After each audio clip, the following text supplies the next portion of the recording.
Hello, and thanks for joining us for the Farming Today podcast. I'm Kaz Graham, and coming up in this episode, farmers in the northeast of England can once again sell their wheat for bioethanol as a major UK plant reopens. We bought and brought in some grain from local supplies, and the plant started up, and hopefully over the next 2 or 3 days we should be getting out ethanol, CO2 and animal feed. And we'll have more on that a little later. First, though, you may have noticed fields of vibrant yellow flowers coming into bloom across the countryside in recent weeks. And if you've been wondering what it is, well, it's oilseed rape, a crop that certainly stands out at this time of year. It's grown for its oily seeds, and some farmers specialise in growing, pressing and bottling the oil from their own crop, like Duncan Farrington, who runs Farrington Oils on the Bedfordshire-Northamptonshire border. He's been showing our reporter Howard Shannon how this year's crop is getting on.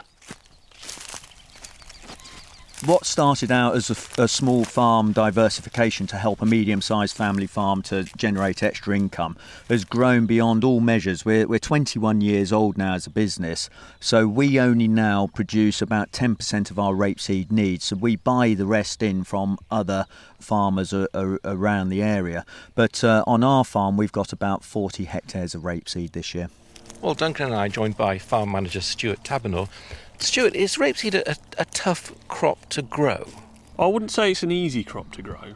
We direct drill pretty much everything, so we need a shorter window of time to actually get the crops established. And with the dry last year, the rain did come at just the right time for this. I mean, we planted our rape just after the August bank holiday, and it's come really well, and it has grown really well all through the winter. Now, Stuart, we're on the edge of a field now looking at your crop. Visually, to me, it looks very healthy. It's very vibrant. It's very yellow. The plants are about 80 centimetres tall, maybe or 60 centimetres tall. They seem to be doing well. Are you happy with how it's coming together this year?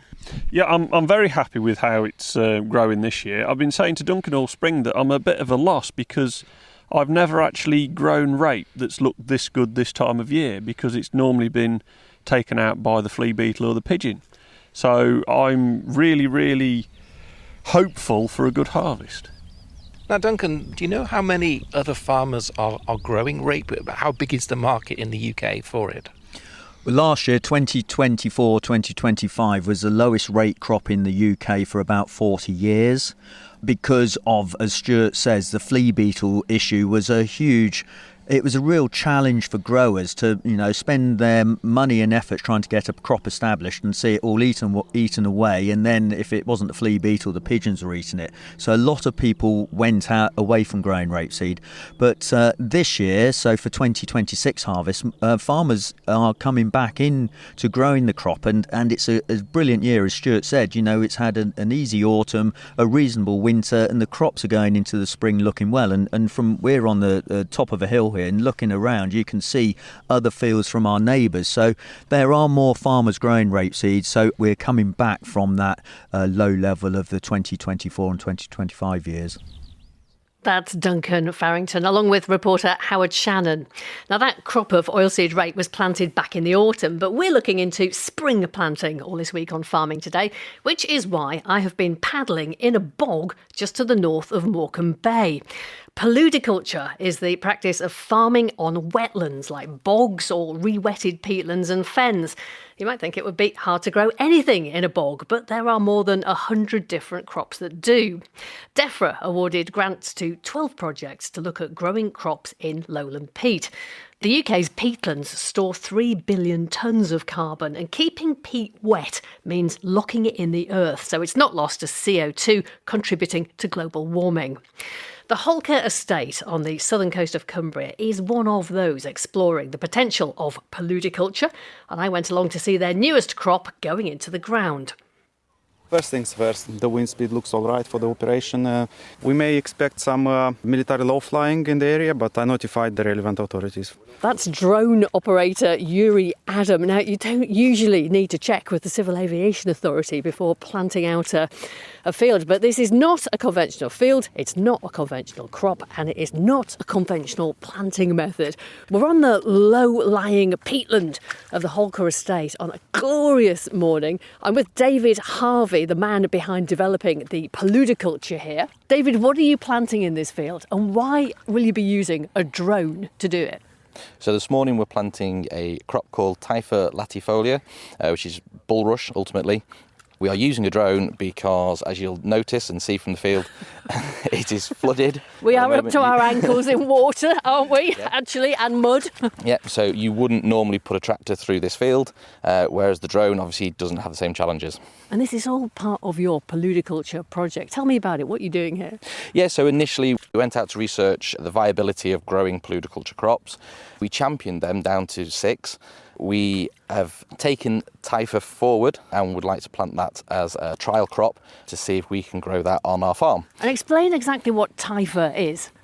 It's a bulrush crop. It will grow to about 6 foot tall. There'll be a seed head on the top of it that we'll be able to harvest and use in the textile industry, leaving us the biomass of the crop for a second bite of the cherry. The field has always been a challenging field. It's peatland.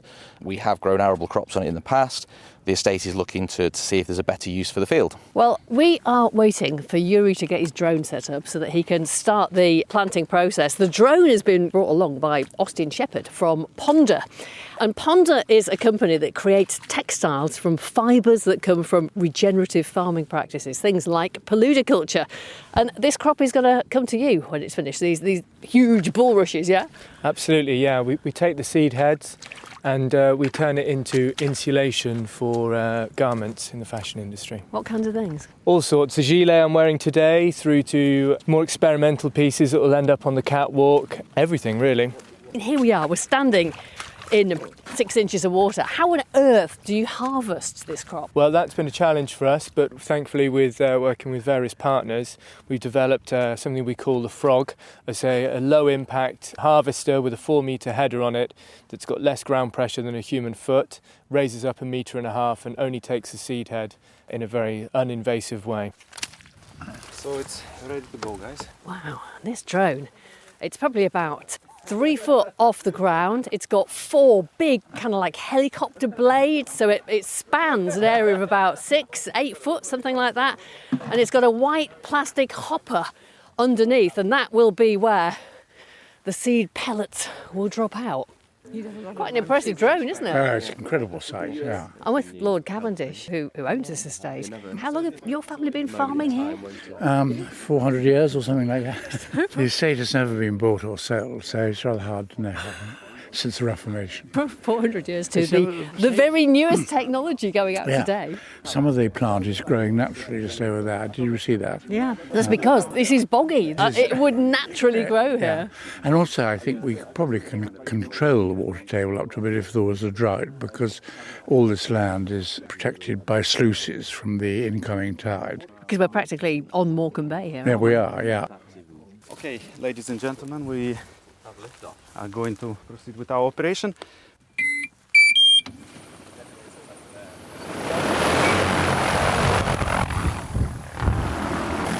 There it goes. Up into the sky. David, really exciting morning for you. What are your hopes for this experimental crop here?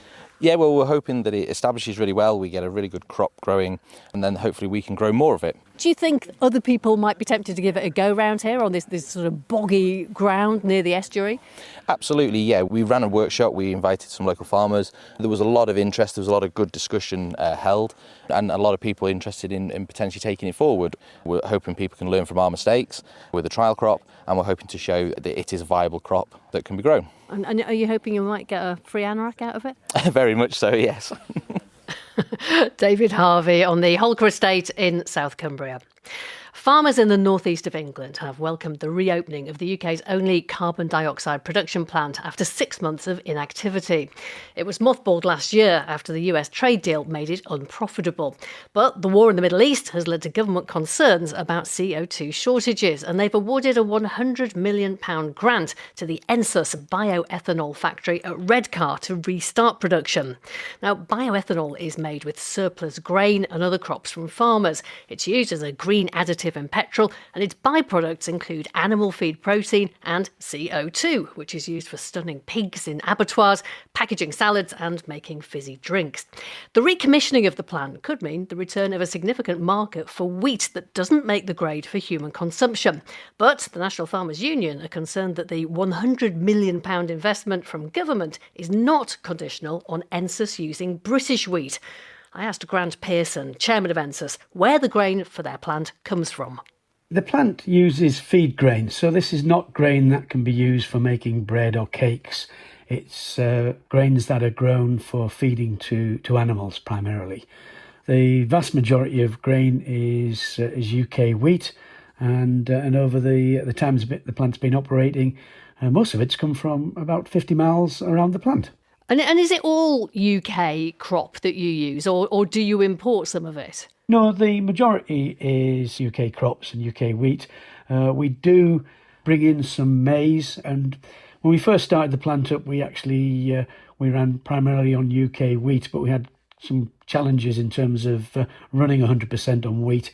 So we always put a little bit of maize into the plant. It gets the plant up and running at a much higher rate if we have a bit of maize in there.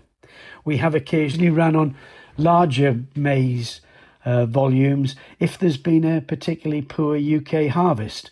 So if you remember a couple of years ago when we had that dreadful autumn of non-stop rain and the farmers were really struggling to get the wheat in the ground, and they had a very poor harvest the next year. The year after that, we tended to use a higher proportion of maize. And this is quite helpful because I think it takes pressure off the UK market when there has been a poor harvest. And on a normal harvest, it gives a big output and local consumption for grain in the northeast, which would otherwise be probably exported.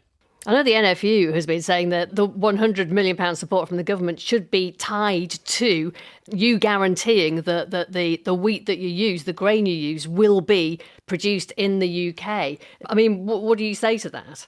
I think you've got to understand the primary reason that the government has given the support to the plant is to make sure that we've got guaranteed CO2 supplies. The benefits for the fuel supply security, the farming benefits, both in terms of offtake for grain, but also I think as importantly and possibly even more importantly for security supply is the proteins that we produce.